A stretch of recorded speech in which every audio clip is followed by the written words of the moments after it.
এ যুগে মানুষকে বিশ্বাস করাটাই কি অপরাধ?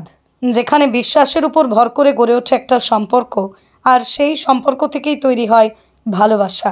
আর সেই বিশ্বাস আর ভালোবাসার জন্যই বিপদের সম্মুখীন হতে হলো এক তরুণীকে।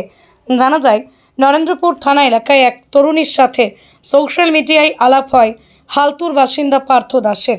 পার্থ একজন পেশায় ফটোগ্রাফার, দুজনেই তারা বিবাহিত। তবে তরুণীর বছরখানেক আগে তার স্বামীর সাথে ডিভোর্স হয়ে যায়। দুজনের মধ্যে আস্তে আস্তে ভালোবাসার সম্পর্কটা গাঢ় হয়ে ওঠে। এরপরই তারা একটি বাড়ি ভাড়া নিয়ে একসাথে থাকতেও শুরু করে। যদিও রাতে ওই বাড়িতে থাকতো না ওই প্রেমিক যুবক। কিছুদিন এইভাবে থাকার পরেই নিজের ব্রণচণ্ডী রূপ ধারণ করে ওই ছেলেটি। তরুণীর অভিযোগ, দুজনের ব্যক্তিগত শারীরিক সম্পর্কের ছবি এবং তরুণীর ব্যক্তিগত ছবি ভাইরাল করে দেওয়ার হুমকি দেয় তার কাছ থেকে 2 লাখ টাকা হাতিয়ে নেয় সে। এমনকি সেই ছবি ওই তরুণীর প্রাক্তন স্বামীর কাছেও পাঠায় বলে অভিযোগ। এই ঘটনার পরে ওই তরুণী নরেন্দ্রপুর থানায় অভিযোগ দায়ের করলে অভিযুক্ত ওই যুবককে গ্রেপ্তার করে পুলিশ। তারপরই তাকে জিজ্ঞাসাবাদ করে, তার মোবাইল ফোন ও ল্যাপটপ বাজেয়াপ্ত করে পুলিশ।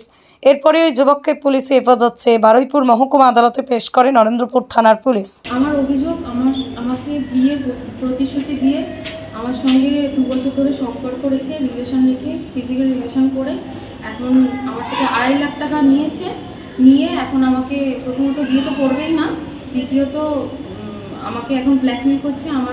আমার অজান্তে আমার ভিডিও আর আমার ছবি তুলে আমাকে ব্ল্যাকমেল করা হচ্ছে যে এগুলো ভাইরাল করে দেওয়া হবে। আমি সেই জন্যই আমি এখানে এসেছি এফআইআর করতে।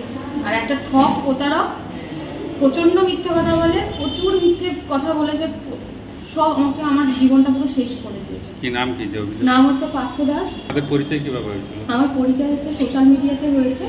তো যেহেতু বাড়ির অল্প কিছু দূরত্বে, তো বাইরে দেখা করে সেই সব করে আর রিলেশনটা শুরু হয়েছে। ব্যুরো রিপোর্ট, আরং নিউজ, নদিয়া।